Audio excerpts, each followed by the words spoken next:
welcome to another exciting episode of Riding Through the Unknown. I'm your host, Michael.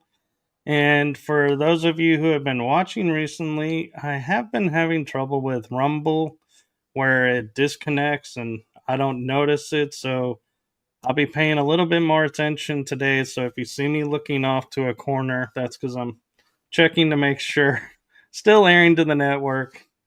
But with that being said, I am so blessed to have a returning guest who's bringing us a new guest tonight. So that's a new twist for the show. And I am going to allow them to introduce themselves because I simply cannot do justice to what they're bringing to you all. I am so excited, so blessed and honored to introduce to you the one, the only Bill Teising and Susan Long. Susan, why don't you take it away first? I'm SSP experiencer in my lab. I've been a psychic medium and remote viewer since I was a little kid. So when people say, when was your awakening? It's kind of like, when does it stop? Because there's something new every week. And then I use my abilities to find people, and I was a precog too when I worked police and detectives. And it helped me find things and solve cases and find people. And I didn't realize it was remote viewing. So like, where did this, because I remember one time I had this guy took off and he had diabetic feet and he wasn't supposed to be driving. And I was thinking, oh, where would I go if I didn't want anyone to see me? Because he said he was headed to the KFC and I knew there was 2 of them near his house. And I knew if I was trying to evade the police, which road I would take. And I could see him on it. But I didn't realize it was remote viewing. But yeah. Did get him his KFC. But I'm also... I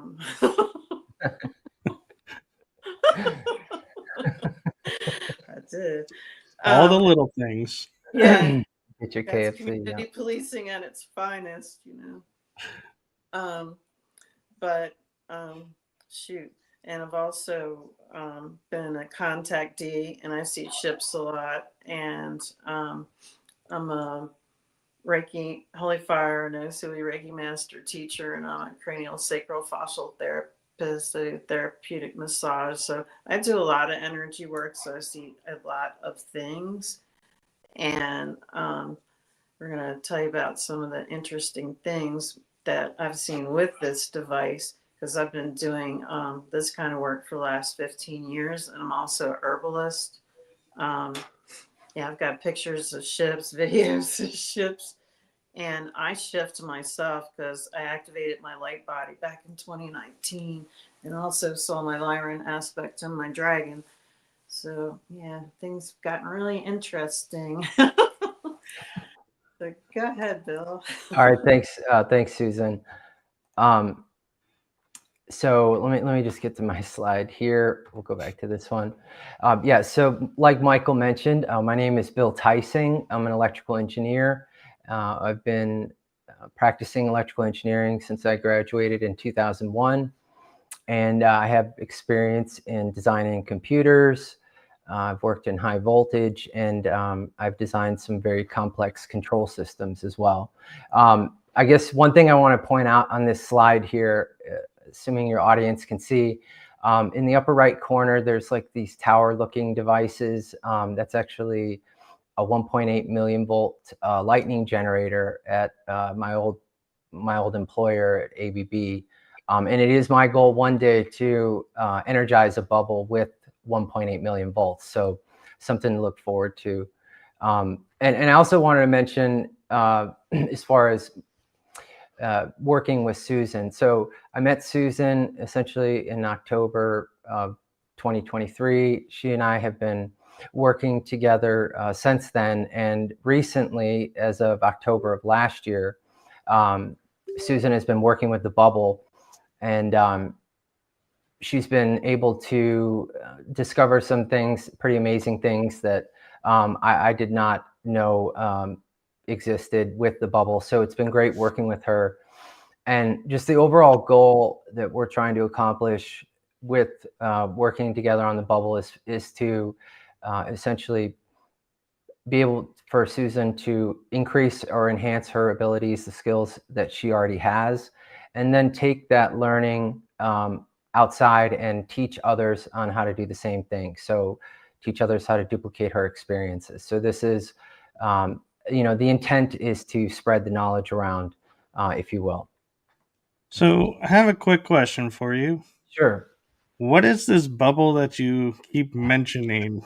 Yeah, well, we're gonna, Michael. That's a really good question, and we'll talk about that right now. Like, what is a bubble?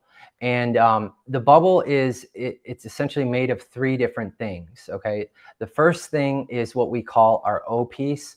Now, I'm just going to have to use the abbreviation O, Michael, because of certain restrictions on the use of the term or the word that starts with O. I know it sounds ridiculous, but we're just going to have to generalize and say O piece, okay?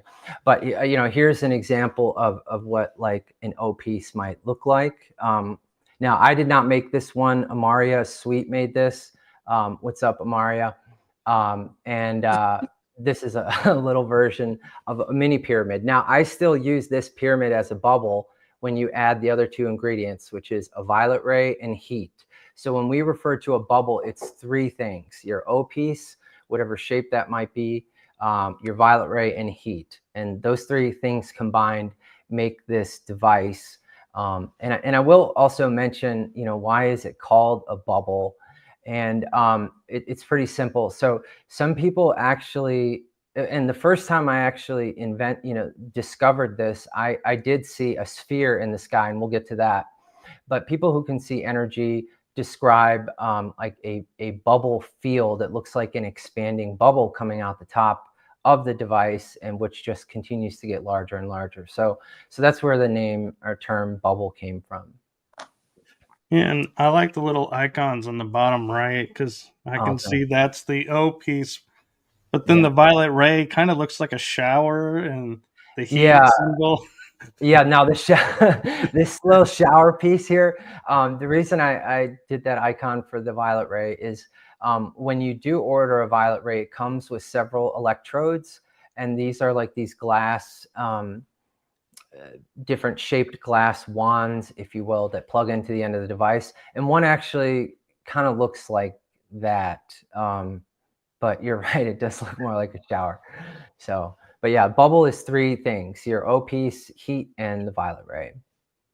I will also mention the violet ray was an invention, was a Nikola Tesla invention, and it's high frequency, high voltage, and very low current, like microamps.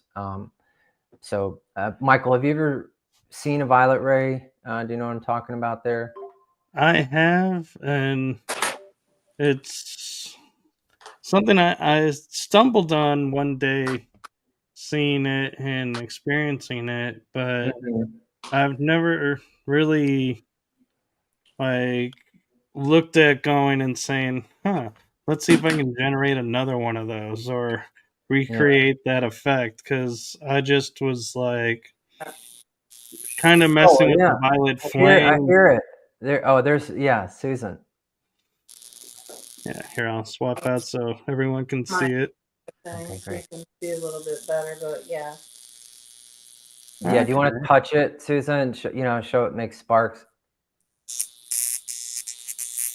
Yeah, it's more sparky on this end than down. Oh yeah, so that's the electrode, Michael, that I was trying to show in the icon. It makes sense, and we actually have a question for you in the chat room. Oh, okay, cool. Angel Wing says, "Does anyone research though both sides of the negative energy and positive energy of the O pyramids that they can create?" That's a really good question. What's up, Angel Wings? And I have not personally done any investigation into the negative energy, if you will, coming from an O piece. I do later on in the presentation, I mentioned about your proximity to the O piece. Like this thing actually does have an input and an output, and the input is on the bottom of your device and the output is at the top. And I found that if I am like physically located below the bottom of the piece, it actually, like, I've experienced, feelings that weren't ideal, if you will. So I always try to like be above the top of the pyramid. But to answer your question, I've only really experimented with what I would call the positive energy coming out. And I'm not sure if it, can generate negative energy in a manner where you could. I don't know. I've always just thought of it as a benevolent device. And my understanding with the O devices is when you get it, you infuse it with your intention. So if your intention is positive, it's Mm-hmm. going to exude positive. So I'd say if you're getting negative from it, you might look at what energy and what thoughts you're putting into the device because it only amplifies what you put in it, is my understanding. Yeah, I don't know. Susan, do you have any opinion on that? I think it's amplified some things because I noticed when like I have some chronic pain, and when it's running, my pain's usually less as long as there's no precipitation outside. And also, I remember, shoot, that first day it arrived and I plugged it in. I was talking to Stone Hobbit, Christine Hansen. You know her, Mike. You've had her on your show. On her Rumble, she put a video of what happened that day because I'm on my iPad right now, but I took it downstairs and I showed him a picture of the bubble that I had going in the basement. And I remember telling her I zapped myself when I first put it, set everything up and turned it on. And when I said that, she got zapped out of her chair. And I thought, oh crap, did I actually like telepath that energy? Or was that from the bubble? And then the screen all went purple too. But she's in New Zealand and she got out of her chair. Yeah. So, and that day it told me its name was Bertha. And then one of my local clients came in later that week, and she was feeling terrible. And the funny part was when I was working on her, it felt like, I don't know, it felt like I was intoxicated a little bit. And she was kind of purring like a cat. I'm like, does this energy work feel that good? And she's never done that before, but she's literally laying there like, it's kind of funny because like the energy, because I'll try to pour all this healing energy in there like that, so you will feel intoxicated. Usually people always tell me they feel intoxicated when they're done a session with me, but it was like really intense that time. And then what's some other cool stuff? Oh, I did notice one lady came in and her chakras were off because I took a pendulum to show her because of like, using visual aids.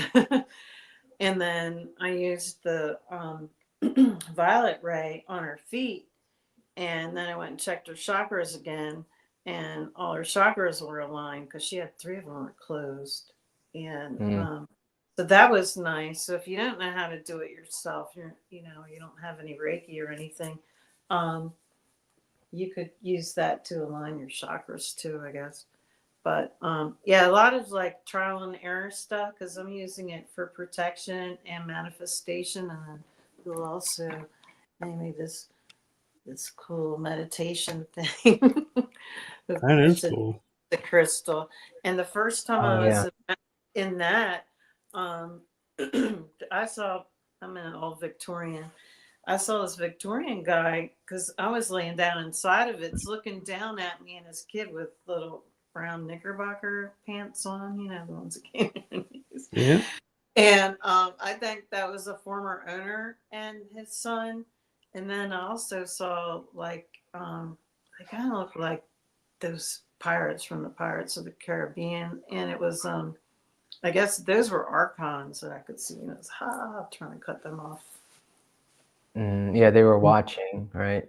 Yeah, and there's things watching. What else did I see? I don't know. I saw something else because usually whenever I try to use new tech, some ETs will pop in and they're like, "What's she doing now?" And Yeah, yeah, they seem to like watching whatever you're doing, Susan. so there'd be that. So I actually have a question for you both because it's hearing the sound of like electricity coming through. I know my parents had a device called a scanar, and you would rub it along you, and it'd create like that electric sound. Is this similar to that, or is this something totally different? I've never heard you call it a scanar, Yeah, like not like huh. I've never heard of that, Michael. I think it came from Russia. Yeah, I'll have to check that out and write that down before I forget.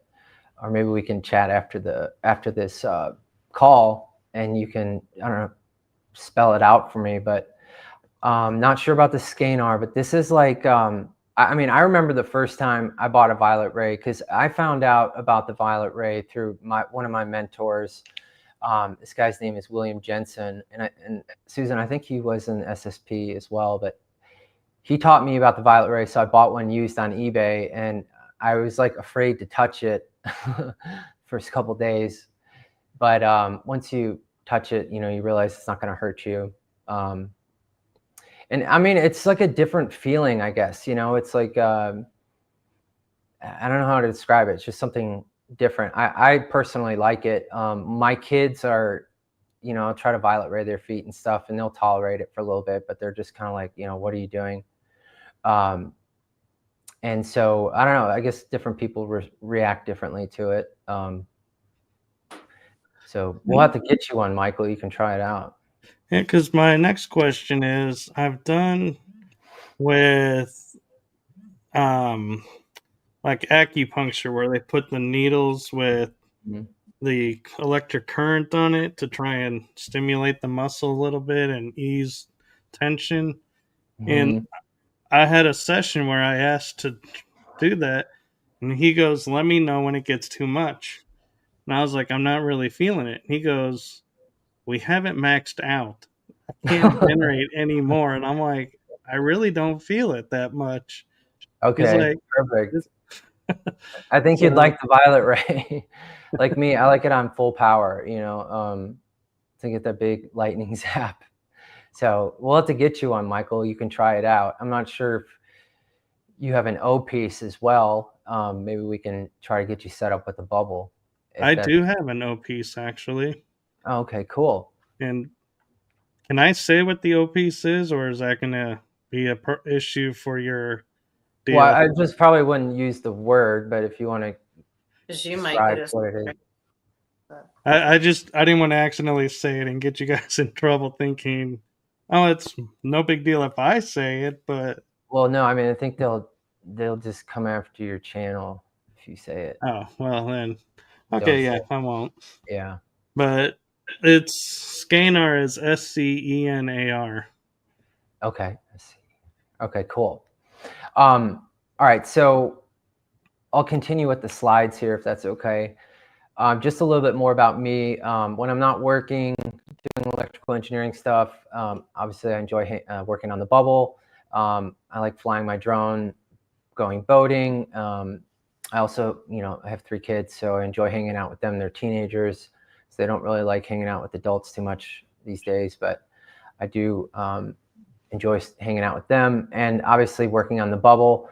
And I continue to experiment and work on the bubble because I personally have witnessed it do amazing things. You know, Susan mentioned that we're experimenting with it and trying to figure out what else it can do. I mean, and that has been my attitude essentially since day one. Always inquisitive, trying to figure out new things that it can do, and it's like a hobby for me, if you will. The attitude that I apply to the bubble, if you will, just specifically to the bubble, not in life, but you know, if it doesn't work for me, it doesn't work. Meaning, like, I'm not going to waste my time money on something that doesn't work. I also look at it as an opportunity to discover new things. And I'll paraphrase a quote by, Mark Twain.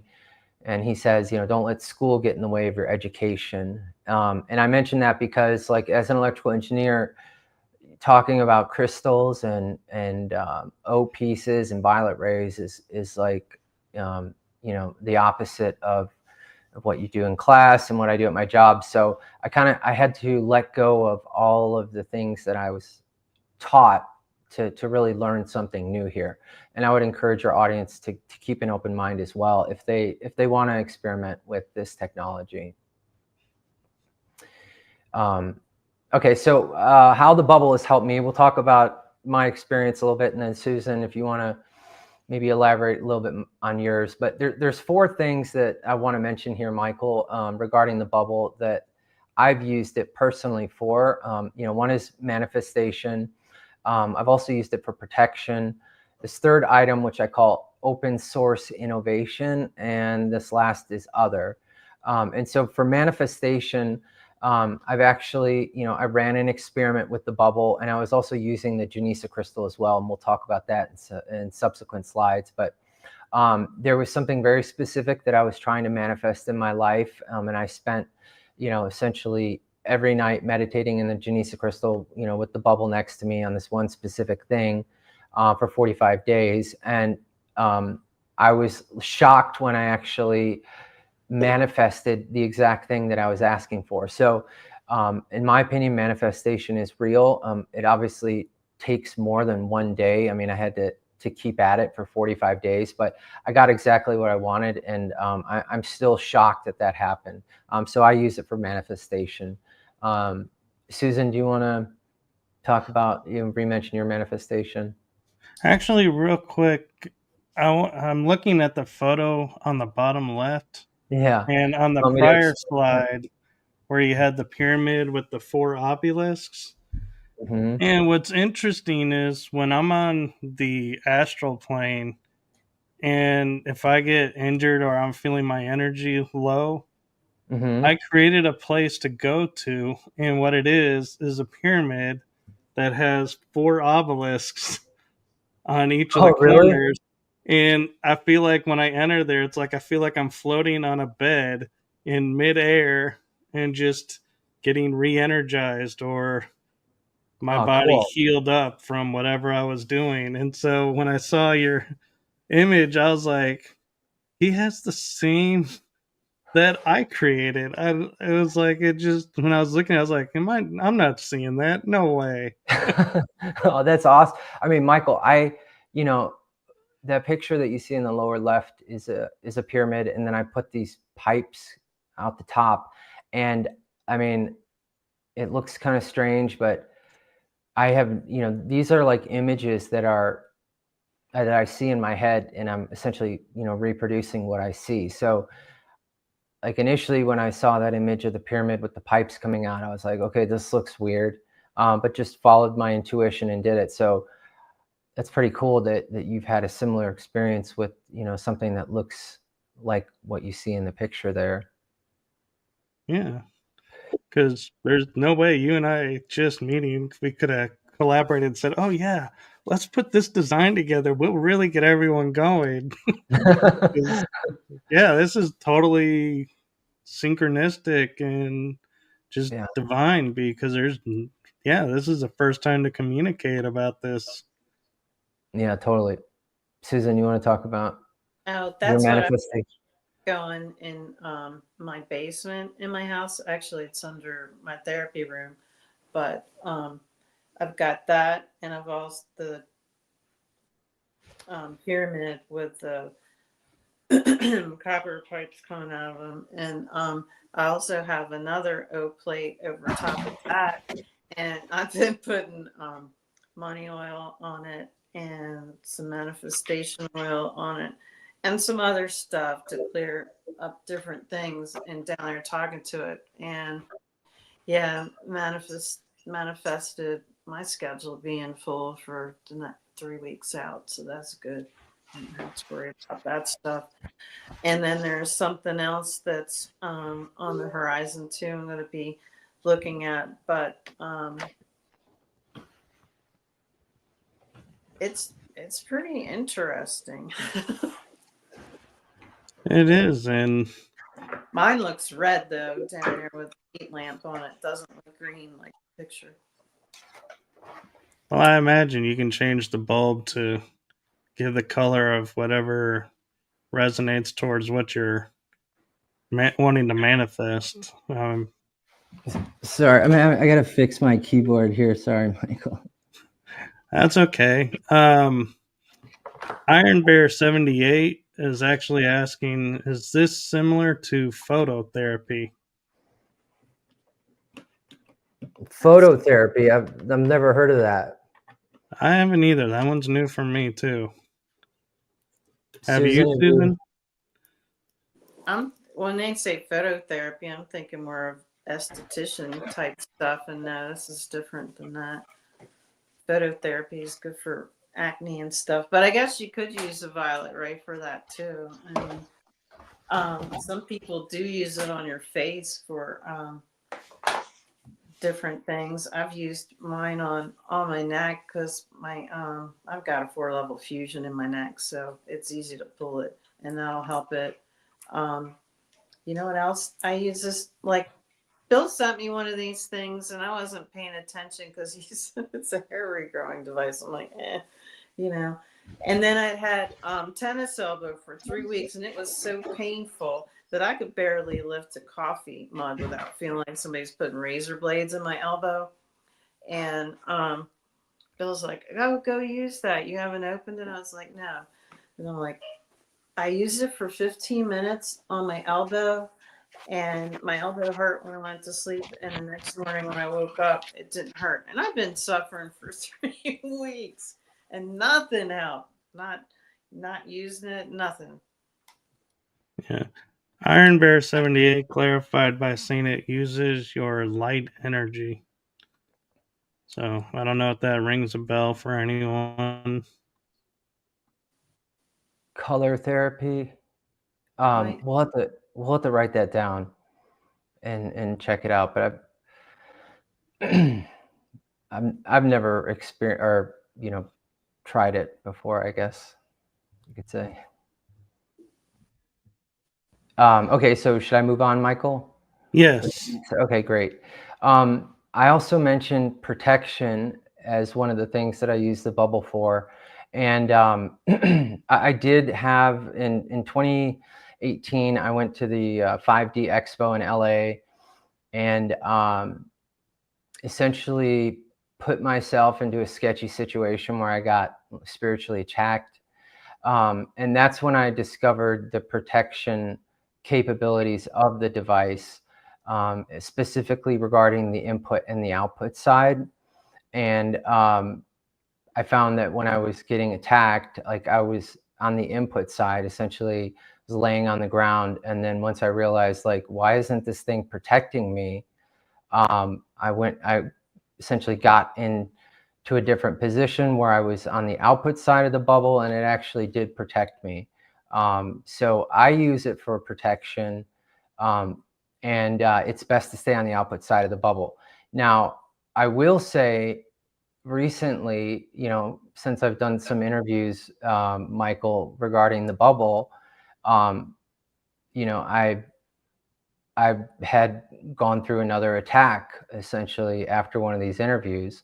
Luckily, Amaria, Susan's friend, helped me essentially repel the attack. But, I mentioned protection as something the bubble can help with, but I also mentioned that I was attacked again. So I feel like there's more work that needs to be done in this area regarding protection. Yeah, and Amaria is a really cool friend, like Susan is, and so she's a great one to help with that protection. Yeah, I mean, it was like I couldn't. I was having trouble talking. Like I felt like someone was choking me, and like my stomach was hurting really bad. Usually, like when my stomach hurts, like intuitively, I've trusted it as trying to tell me something. Yeah, and there were like 3 people remote viewing me who were messing with me, and she addressed it. So Oh yeah, Mari is great. And Susan, thanks for linking us up, introducing us. Do you want to mention anything about protection, Susan? Oh, I got layers over here. I got crystals. I got etheric stuff. I got interdimensional. You got all the protection. You're adding up over there. So open source innovation. Yeah, this is another thing that I use the bubble for. Essentially, I like coming up with new ideas. I have several patents in my name. And so I literally ask the bubble for help when I want help coming up with an idea. And I would say, the method that I used to come up with ideas before the bubble, it would take me, I was still able to come up with ideas, but it would take me longer, 4 or 5 weeks of persistent, thought on a problem. It seems to happen much faster now when I ask the bubble for help. It's like a stream of ideas that come into my head. So I use the bubble frequently to help me with problems that I have to solve in engineering. It's like random, life stuff, if you will. So it's definitely helped me out a lot. Susan, do you have any comments on open source innovation? Sorry, my keyboard is having a problem again here, so I can't change the slide. I gotta stand up. Susan, do you want to say anything while I'm stepping away from the camera? Not open source, no. Okay. Sorry. Well, while you fix that, I'm kind of curious, Susan, your thoughts of if people have like ailments from a surgery long time ago or scars on their body from stuff, would this be something they could use that would help remedy that and maybe alleviate it and be done with it? I think it would probably help with some joint pain. I have low back pain and it didn't fix that like it did my elbow, but then it's kind of awkward to use it on my back, so I haven't really done it.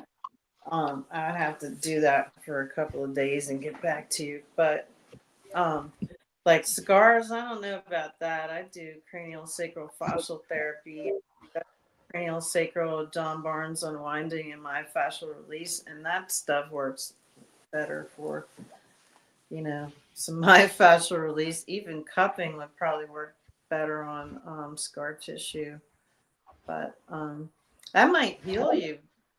I bet it would heal you faster. It would, increase your blood flow after surgery.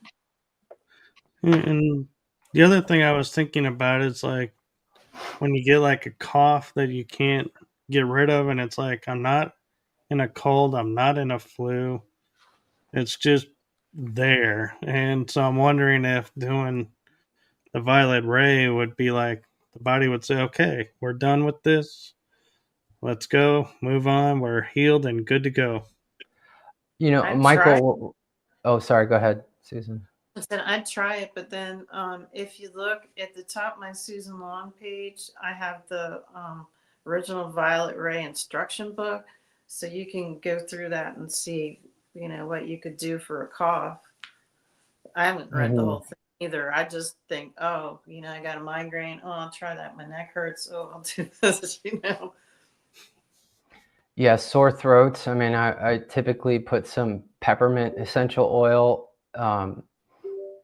on the electrode and like put it on the sides, and I've always had positive results doing that. I would think that some people respond, are more sensitive to the violet ray than others, but I'm sure you know who Edgar Cayce is, right? Right, Michael? the sleeping prophet.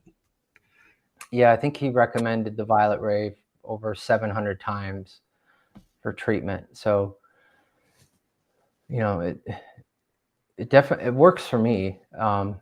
It's a pretty amazing device. It's also interesting that they're not allowed to manufacture it in the U.S. It has, it's like legally you can't make it in the U.S. Anymore. So I've always been kind of cued in on that. Like if they're banning stuff, especially like something like this device, it always made me curious. It makes me more curious as to why, so you're legally not allowed to manufacture the violet ray in the US. Well, hopefully that'll change soon. Yeah. Okay. So anyway, like this other topic or other thing that I use the violet ray for, the bubble for, involves like essentially being observant, walking outside, looking at the different changes around your house, around your environment, without me explicitly telling you this is going to be different, this is going to be different, just kind of speaking in generalities here. Based on what I've noticed, like you will see changes outside around your house. I actually made a portable bubble. You see the picture in the middle on the left side of your screen there. And so like when I go on vacation with my kids, or if I want to see something up in the sky, like for example, the eclipse last April, we drove up to Illinois and watched the solar eclipse, and I wanted to make sure I could see it and it wasn't cloudy, so I brought my portable bubble. And so yeah, like the beauty of the bubble is like essentially it's open source innovation. You can take it as far as you want, and so it's always interesting to see the TSA's reaction when I fly with the bubble in my suitcase, because I can always expect them to call me over to the main TSA desk and ask me, what in the hell is this? And I have to explain it to them like, it's a sculpture. I just say I'm an artist and it's a sculpture. So they leave me alone. So anyway, yeah, that's what else I use the bubble for. Well, hopefully they're not listening now, because then they're going to say, wait a minute. You just say that. I'll still say it because, yeah, but good point. Anyway. I doubt they're watching. We'll find out next time I have to travel with it. So here's like a quick timeline as far as the discovery timeline. And so I had made these pyramids first, and you see the pyramids with the pipes sticking out of them, Michael. And if you call that the pyramid without the heat and violet ray your O piece, and I also want to mention, like, some people, there are a lot of amazing O artists out there. People who make beautiful O pieces, whether they're pyramids, different shapes, and I am in no way disparaging any of the work that they do. I mean, because essentially the bubble started with the O piece, and some people are more sensitive to like the fields that just a straight up O piece gives off, more sensitive than others.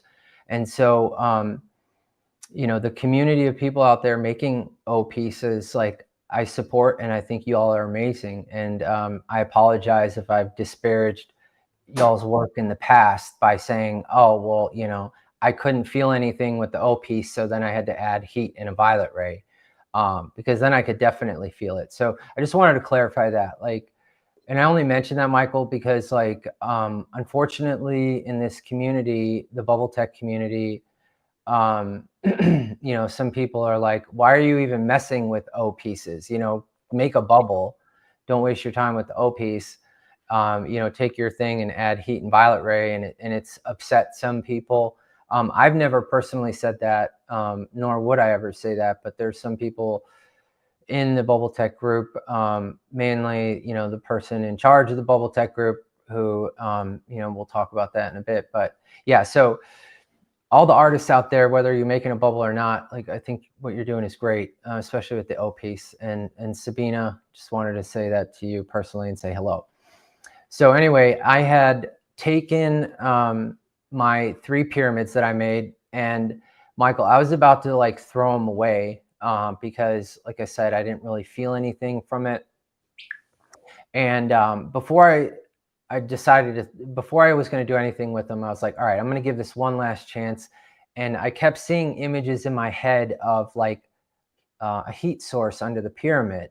And so I was like, all right, fine. You know what? I'm going to go outside and I'm going to, one of those like electronic charcoal starters that, just gets the charcoal started. So you don't need to use lighter fluid. I put Right. one of those under the pyramid. And on that night, it was the day after Christmas. It was extremely foggy. I lived up on a hill in Nashville. And it was extremely foggy that night. And what I saw when I walked outside 30 minutes after the heat had been on is represented in this image on the left here. Essentially, like I said, this is a picture of my backyard. It was extremely foggy, but I saw this perfect sphere in the sky. It was larger and farther up in the sky than what you see in the picture on the left, but it had no fog. I mean, it was extremely trippy to see this giant, essentially black sphere in the sky with no fog in it. So that was the first time I was like, whoa, okay, there's something going on here. I could see it. I didn't understand it, but it was enough for me to continue, investigating.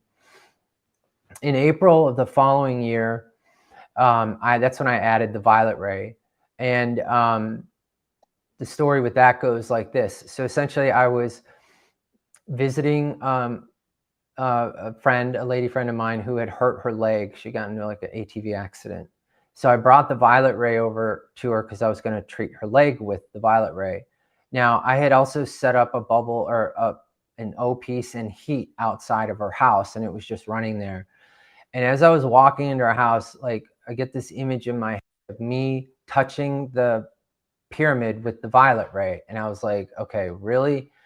You want me to violet ray the pyramid? And I say you as, whatever is giving me these ideas.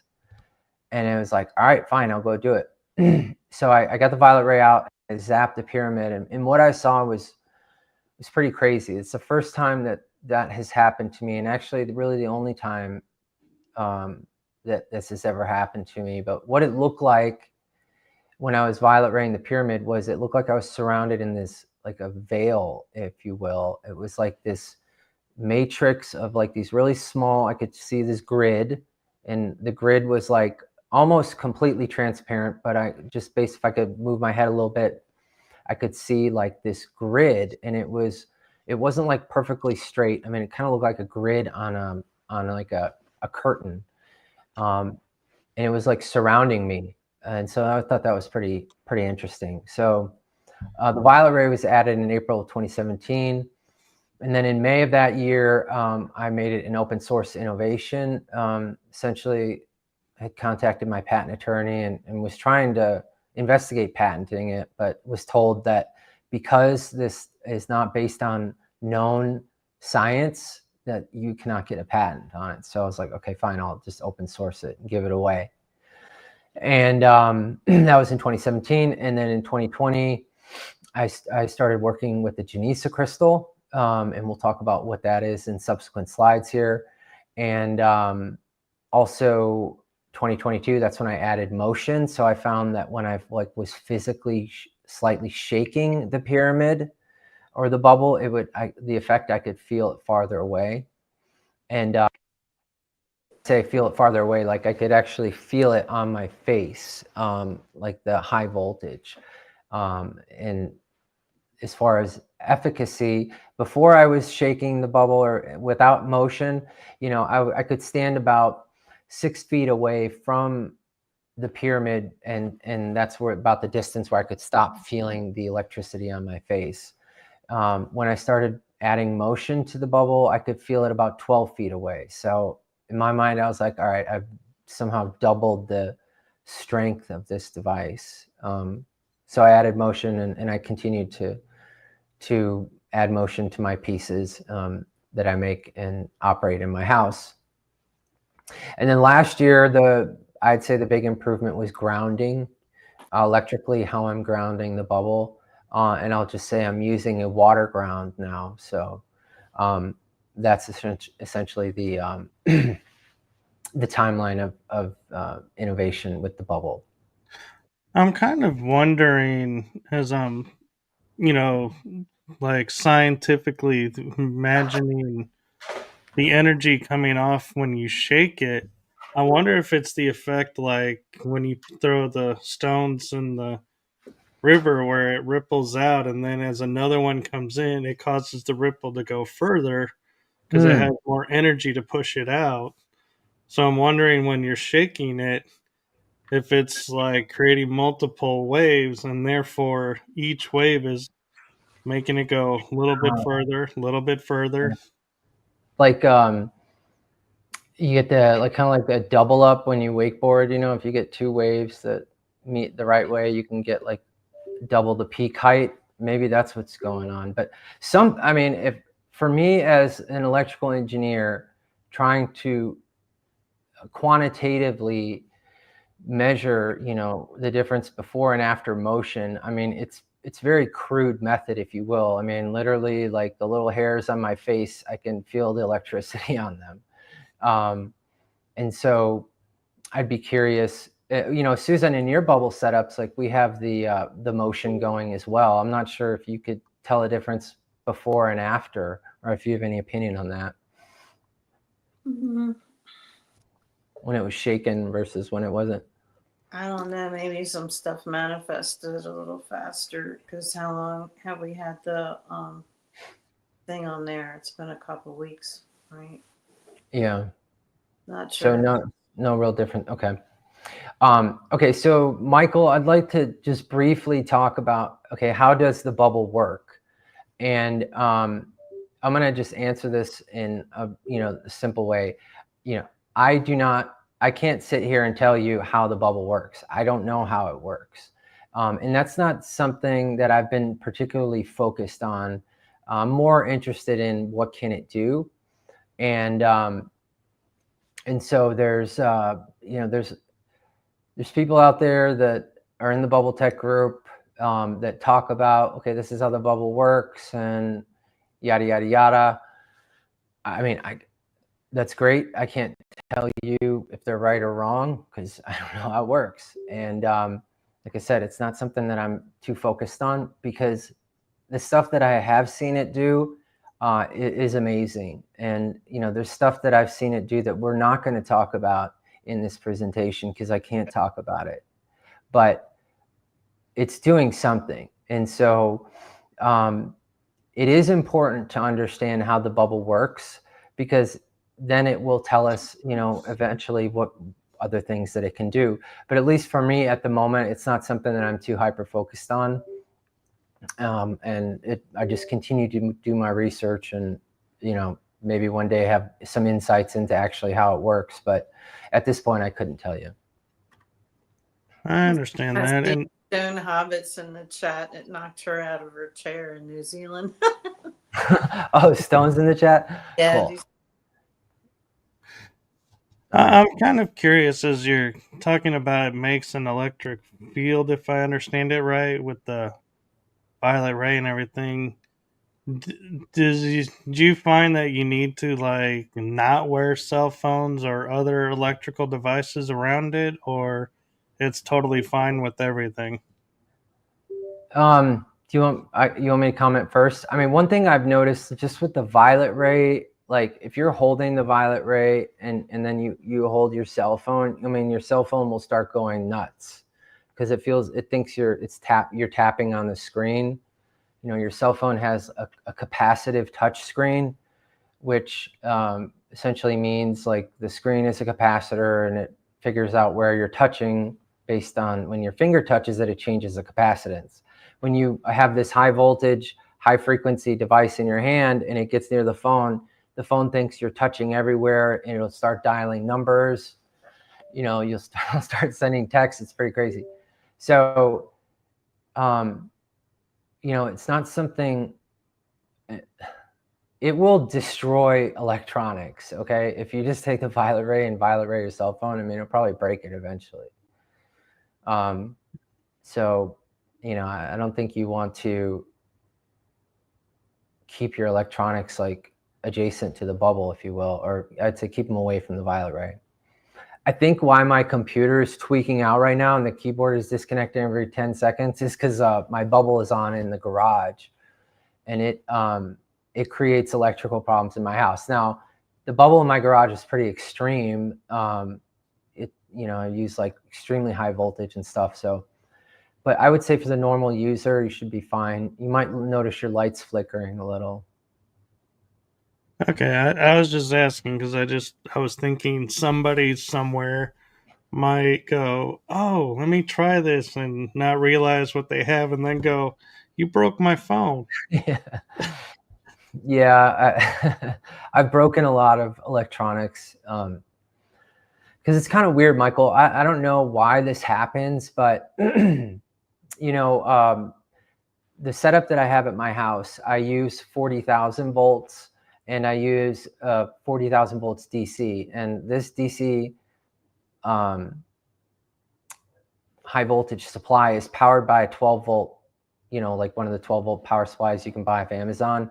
And those things have burned out on me like every 2 months. So I don't know what's going on, but it's like the bubble does impact electronics long term. I don't know what it's doing to it, but I can't sit here and tell you it doesn't do anything because I've got a pile of power supplies that are, not working anymore. Right, and I'm just you know, going, don't use it while on a podcast show. yeah, it'll definitely probably disconnect you from the stream. Okay, let's talk about building a bubble and how much it costs. So, like I said, you're going to want to make your O piece. So the different materials that you use to make your O piece, obviously have a mold, and then you've got the epoxy. I like using ecopoxy. It's a little more expensive. I don't suggest using like the Bondo fiberglass resin because that stuff smells horrible. I don't know if you've ever worked with that resin, Michael. No, but I can imagine. Yeah, it's pretty bad. So, and then you've got your O kit, if you will. And typically I buy those off of Etsy or eBay. And what's in your O kit? Do you see this picture here with all these bags of like, these are metal shavings, copper shavings, brass shavings, etc. Right. That will come in a kit. And actually have a kit here I could probably show, but yeah, you get these little bags of different materials. Then you get like some copper coils, like like this, spiral coils, and some crystals. I like adding diatomaceous earth, which you see here. I also add carbon black, and then there's the ecopoxy. So the O kit typically costs around $70. The thing that kind of sucks is that they're going up in price. But I wouldn't pay more than $75 for the kit, FYI. I mentioned that because someone's got a kit on eBay for like several $1,000s. I'm like, I hope no one buys that. It's like they're trying to rip people off. Anyway, you've got your resin, then you've got your violet ray, which typically runs around $75. And you can actually, Susan, you sell violet rays now, so you can source your violet ray from Susan Long if you want. And then you also have a heat lamp, 300 watt heat lamp, and a bulb is $25. So obviously, like, if you're going to set up a bubble, you want to be careful. You don't want to leave your heat lamp like on the ground, catch your carpet on fire, whatever. Like, be reasonable, be sensible with it. But I mean, the amount of heat that's coming off the heat lamp, I mean, is pretty tame. And so, but like safety wise, yeah, like, I leave my bubble running 24/7, 365, and I have it set up so that like I'm not going to catch anything on fire, etc. So the people in your audience, if they choose to make a bubble and operate it, they want to do it safely and with reason. Like if you have a heat lamp, obviously keep it off the ground, etc., etc. Question about that is, like fireplaces, could you put it in the fireplace and run it through there and still go out, or will the brick interfere with the wave? That's a good idea. Yeah, I would, if I had a fireplace in my house. I mean, I do, but this is like this ventless one or whatever. It's not a real fireplace.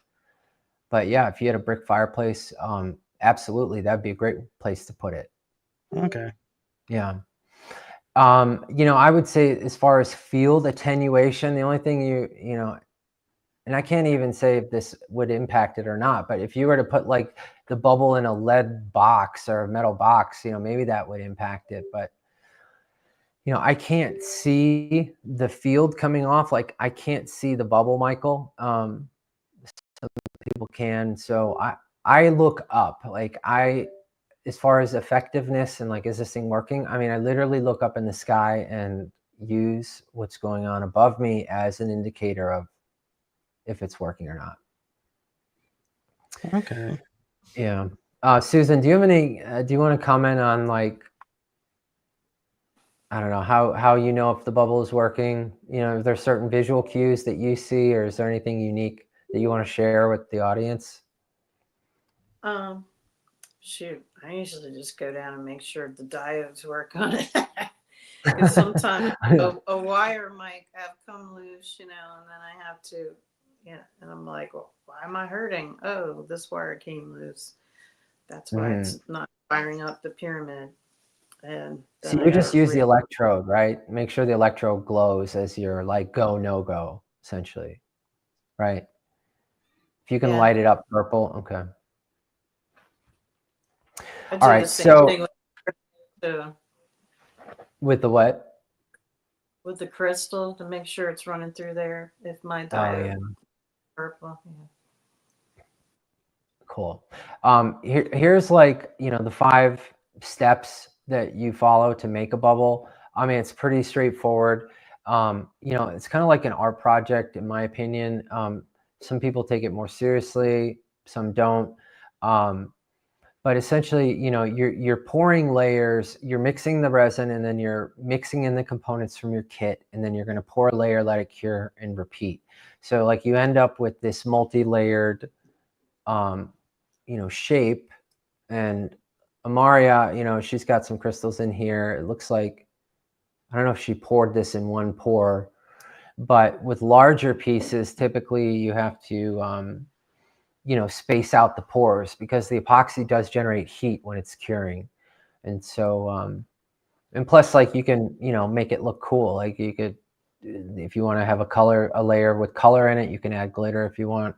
Like, for the layers that I add carbon black to, it obviously makes that entire layer black. So, like, I'll do a gold layer, and a black layer, and gold layer kind of thing. So you just want to repeat the process until you've poured all the layers on your crystal. I mean, on your bubble. Okay, so sorry, I almost got stuck on the with the keyboard problem.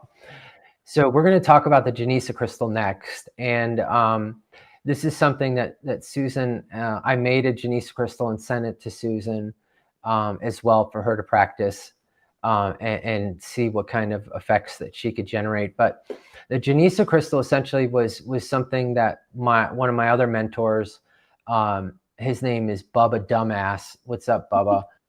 He's the guy that he actually helps me out a lot with things. And the Genesa crystal was his idea, is his idea. And it's essentially 4 hoops that are joined together in this sphere shape. And then I took it to the next level. So any idea that Bubba usually gives me, I add high voltage to. And so, he brought the idea of the Genesa crystal, and then you can see in this form here, I actually added Helmholtz coils to each axis. And so there's 500 feet of wire on each axis, and each coil, you've got 13 turns in one direction, and then 13 turns of wire in the other direction. So it's like a 4-dimensional Helmholtz coil, and then I sit in the middle of it. And it's pretty amazing. And that's the Genesa crystal I exclusively use here. Now, the one that I made for Susan looks a little bit different. It doesn't have the wires on the outside. I put the wire on the inside. And so like I said, I use it for primarily to increase the output of the bubble. And I also use it for meditation. So for me, just sitting and quieting my mind has always been difficult. And like, literally, there's just always something in my head, like monkey mind, if you will. When I sit in the Helmholtz coil, in the Genesa Crystal, I hear nothing in my head. It's amazing. And it's a relief for me because, as far as meditation is concerned, it's hard to meditate when, like, you got something else, some other thoughts running through your head. So it completely quiets my mind. That's why I love it. So like I said, I made one for Susan, and it seems like she's been having positive results with it too. So Michael, what I was going to do is, I don't know if I should put, like, how maybe I can send you instructions on how to make one so your audience can reproduce the Genesa crystal if they want to try it. But it's very simple.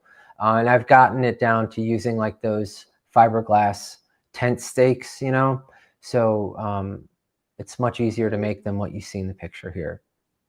Well, and what's interesting is two things that comes into my mind is we have a copper geodesic in our hanging from our tree, which it looks like 4 hoops all in one standard thing. And so I'm wondering, is that kind of similar to the crystal, or because it's made of copper, it doesn't have the same quality? I mean, if you're saying that it has the same shape as far as how the hoops intersect, yeah, I mean, in its simplest form, a Genesa crystal can just be 4 copper hoops, solid wire hoops. And then the other question I was having is, because I found it interesting when you said I go 13 to the right and then 13 to the left. What's the significance of the 13? It was just how many turns I could get out of 500 feet of wire before it ran out. So it was strictly a function of the length of wire that I had. Okay. Yeah, because each spool came in, it was a 500-foot spool. So, I had yellow, green, blue, and red. Okay. Yeah, the 13 just happened to work out like that. But, if you know anything about the Montauk chair, if you've heard about that, it essentially had 3 Helmholtz coils on it. So I'm not that I got the idea to do this from the Montauk chair, but when I found that out, I was kind of surprised to hear that. But I've had some amazing experiences meditating in the Genesa crystal, so much so that, I advocate for your audience to try to make one. And also that I made one for Susan and sent it to her. So I think she's had positive experiences with it as well. I don't know, Susan, you kind of mentioned it earlier, but is there anything else you want to? Oh wait, your violet ray is broken on your Genesa crystal. I have to fix that. Right. Yeah, it wasn't working the other day, and then I was having an issue with it. I don't know if it was because it was touching the floor. Like I tried to take my iPad in there with me to play some music through some earbuds, and it was shocking me a little bit. So I don't know what's going on with the grounding, because the outlets were zapping me. Yeah. So Michael, on Susan's Genesa crystal, like hers is plugged into her violet ray, and so she has to sit inside of it while it's being energized, if you will. So if she touches it while she's getting in, she'll get zinged by the violet ray. But also, if the crystal is just grounded to the floor, it's just kind of like grounding your violet ray to the floor. It doesn't really do anything. It's kind of like putting a pillow over your speaker. It's too attenuated. So I have to help Susan fix her. I have to fix her Genesa crystal because obviously it's not being violet rayed while she goes in it. Now, you don't have to violet ray the Genesa crystal while you sit in it. Again, that's just something that I did because I love high voltage and try to energize anything that I'm working on. But you can have positive experiences in the Genesa crystal just with it being a passive device, meaning no violet ray, or just sitting in 4 hoops. I know it sounds bizarre and like, how can that do anything? But even with just 4 hoops, it really quieted my mind. So And the first ones that I made were out of like hula hoops from the dollar store. Now those weren't big enough to sit in, but you know, you could start with $4 essentially. Right. And we've been talking about like the current going through with the violet ray and everything, and it got me thinking like I'm unusual. Like on my bed, I have an earthing sheet which has silver threads that are carrying an electric current to help heal the body.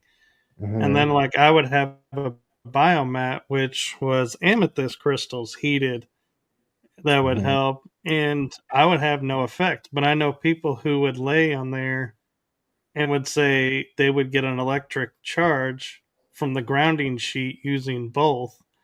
So I started wondering if I was to sit on my bed with that grounding material holding, being inside this, would it generate that kind of electric shock, or would it just not even really create an effect? I think we're going to have to try it out. I'm all for experiments. Like, yeah, try it out. I mean, speculating. I mean, with this stuff, Michael, for me is like any guess, you know. So typically, I like to just try it out and see what happens. And so, what you're suggesting is like taking, you know, what you sleep on, your earthing mat and your amethyst heated mat, and sitting in the Genesa crystal with it, right? Is that what you're, yeah, I think that would be cool. That's a really neat experiment. So yeah, let me see. Okay, so I can talk about some of the experimental R&D stuff that I've done. One thing that I did do was take a FLIR thermal camera, and I was just trying to look at my setup in the garage, my bubble setup in the garage, to see if I could see any of the fields coming off. And I also worked with Schlieren imaging, which is like the image system they use, like if you want to see like the heat coming off a hot surface, or like the shock wave from a bullet passing by kind of thing, you know what I'm talking about? Yeah. It creates those like images where you can, you know, you can see the airflow and stuff. And both of those I've not been successful in actually being able to see the fields or field coming off the bubble piece. But I just wanted to mention it as far as R&D stuff that I continue to do. And yeah, let me see. I don't know if it's going to play in a movie here. Yeah. Okay.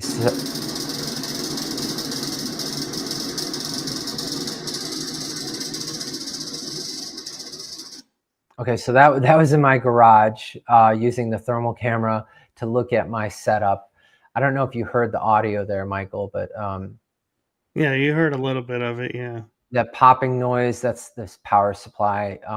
So it's essentially 40,000 volts, minus 40,000 volts, and I'm energizing this rotary spark gap that I hand built myself, and it's essentially pulsing voltage to the bubble. And that's that sparking noise that you hear. Okay, yeah, and I found it interesting looking at the FLIR image of it, how the wires looked almost like science fiction-y going around it going, what? Oh, yeah. It's like I was looking at that going, what is, oh, wait, no, wait, that's the wires. Okay, we're good.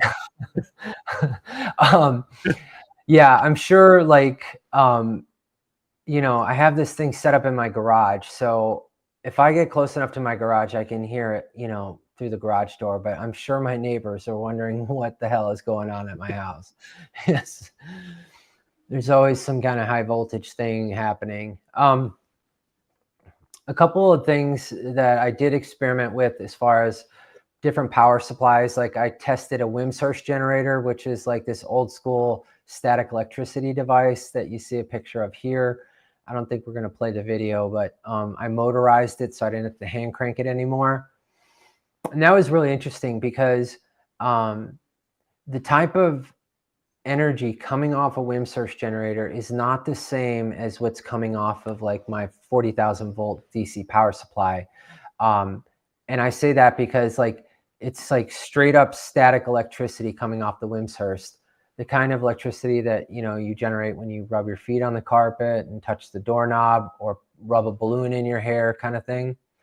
And it's unique because I got electrocuted by the Wimshurst generator when I was taking a voltage measurement with a voltage probe that was rated at 250,000 volts. So there's no reason why I should have gotten electrocuted, but I still did. And it's because the static electricity is completely different than what we call electricity coming out of our receptacle. So yeah, I've done a lot of work with the different power supplies, and what I found, these are the 3 most effective, including the violet ray. And here's what the violet ray looks like with the electrode removed. So, you know, you still can get a lot of bang for your buck with just using a violet ray. You don't need to do all this high voltage DC stuff that I've been doing.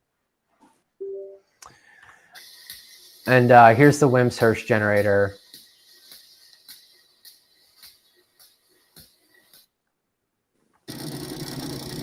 And then this is what's in my garage.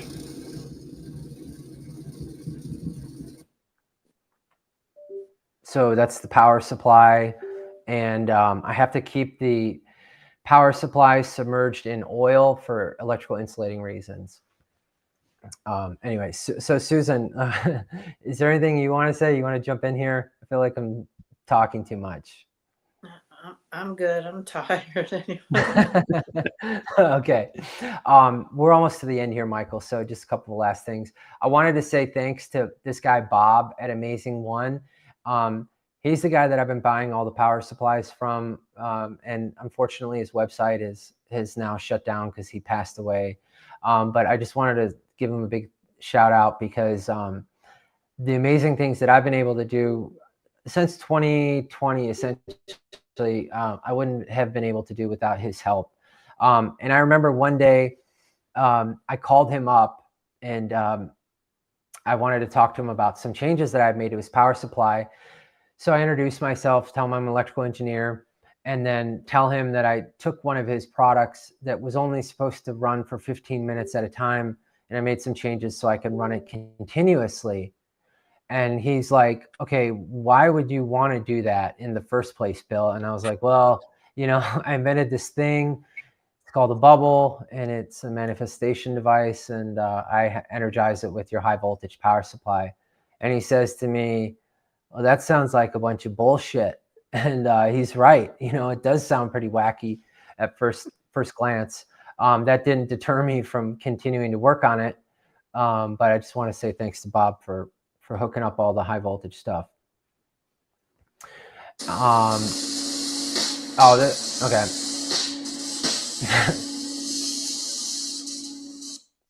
Is that laser? Yeah, so I bought a tattoo removing laser from eBay, and it's like actually extremely powerful. I mean, it can generate 1 megawatt burst of energy, and StyroPro actually did a power measurement on that. It's not me, you know, speculating. So I bought one of these tattoo removing lasers and then set it up, pointed it at the bubble or the pyramid, and was rotating the pyramid on one of those things that you make clay sculptures out of it. Yes, yeah, that turntable kind of for your clay stuff. And I just shot the laser at it for, I don't know, a month. And it made this really cool pattern on the pyramid. It actually etched out lines, but it didn't do anything as far as efficiency or efficacy of the bubble, if you will. But it did destroy the laser. It's in now the language is in Chinese. I can't navigate the menu to even get it back to English. So anyway, I also want to mention like R&D. So I discovered accidentally this effect where essentially put a bubble under your bed, and I had a physiological response to it in a positive way, obviously. And so here's a picture of my house, and that little door that's in red, it's a crawl space. So I have my bubble set up. If you open that door, you can see that there's a pine cone piece that I made and the heat lamp and stuff. And yeah, like it was an accidental discovery. But I exclusively sleep with the bubble under my bed, and I would encourage the audience to give it a shot if they're curious to know what happens. Yeah. So, what if you don't have a crawl space? Does it work if you just put it Yeah, under the bed still, or? yeah, it does. And I have done that. But here's the thing you want to make sure, and I actually did it wrong once, where I had this pine cone actually setting on its side under my bed because I couldn't put it vertical because my bed wasn't tall enough. And that actually was giving me a headache. Like, I'd go in bed at night and be like, why am I getting a headache? And, I felt like it's because my pine cone piece, I wasn't like on the output side. So I swapped out the pine cone with the pyramid, and, one slightly larger than this. And yeah, I mean, you obviously you're going to have heat on it. So I also have like a little fan blowing on the lamp so that it doesn't get too warm, but you don't necessarily need a crawl space for it to work. And this effect has been corroborated by at least 2 other people. So it's not just like me saying, oh, I'll give it a shot. It's people have experienced the similar sensation that I have. And the last thing I wanted to say is like, I use cubit lengths. Cubit lengths are, what essentially a form of measurement that I guess they used to make the pyramids. But I found that if I use a cubit length, whether I'm doing engineering work or just like making tensor rings at home, like the result is significantly different between the two. Like, I had a tensor ring I was making, which is just like, 2 pieces of copper you twist together and then you like join the ends, make a bracelet. And I could not get the ends to come together to braze. And I was like, what the hell is going on? But then I was like, all right, I'll make I'll use the cubit length and make sure the final bracelet length is a cubit length before I braze it. And it was like the ends came together. I didn't even have to hold it. So there's something about cubit lengths that make them unique. And so I try to incorporate them in my electrical engineering work and stuff I'm doing at home. And I also anneal copper, which if you use copper in your bubble piece, or even for tensor rings, like, I highly suggest you anneal it, which means you take a MAP gas torch or propane torch, you get it red hot, and then you quench it in water. And I usually do it 2 times, and you'll end up with this like dark red magenta finish on the surface of the copper, and that's what you want to see. And what that is it's actually generating like a semiconducting layer, which only allows current to pass in one direction. It's like a diode. So anneal your copper. And yeah, I had some slides about Amaria, but yeah, that's essentially the end of my presentation, Michael. So, Well, I'm curious, when you say using the qubits, do you give the conversion tables for the qubits? Because I know that's not something that readily everybody can put their hands on. So I created this Excel, and I'll email this to you after, and you can put it on your, you can link it however you want. But yeah, it's an Excel chart, and it shows the different qubit lengths, and then you can use fractions. You don't need to use obviously whole numbers, because like 1 qubit, the sacred qubit's 25.025 inches. So you use fractions, halves, thirds. You just follow, like, obviously the straight line qubit lengths are in thirds fractions. So if you keep breaking it down, you want to keep using thirds, okay? Whereas some of these other qubits, they have quarters and eighths and halves and stuff. So, Michael, I can send you this chart if you'd like. Sure, thank you. And one other question I have is, it looks like a Tesla coil in the upper left, or a variation of it. Yeah. We have a Tesla coil in our state that's just randomly out there.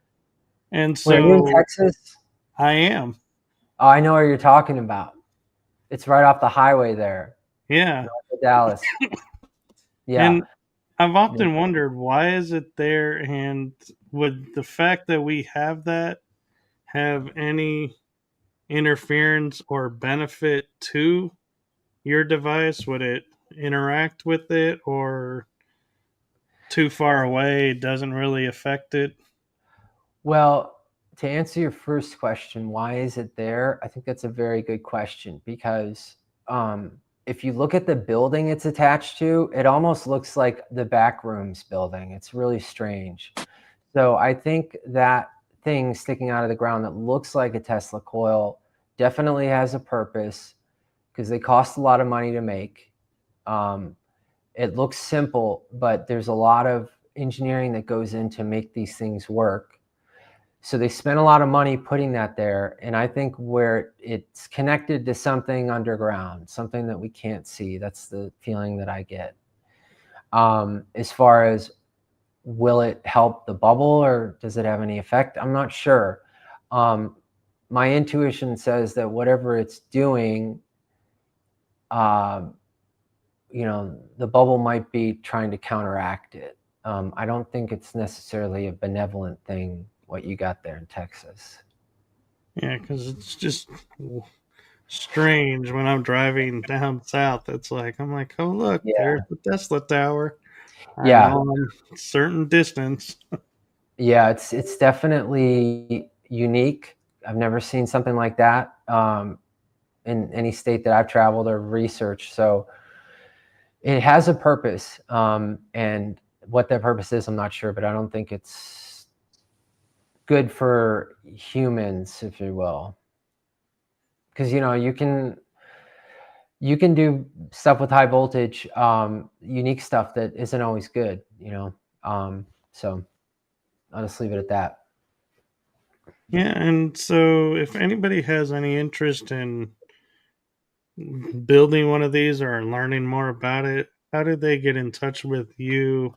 Because Susan gave us a link for hers, but yeah, I do have a contact. I mean, you can just contact me on my email, which is here, and Amaria's and Susan's emails there as well. And I have been. I'm going to make a website essentially for the bubble and bubble tech. I mean, there is a bubble tech Facebook group right now, but I actually am not in the group, Facebook group, because of I have differences with Mike Emery, and unfortunately, like when I disclosed this invention, I contacted Mike Emery, and he's essentially done a lot of work promoting it.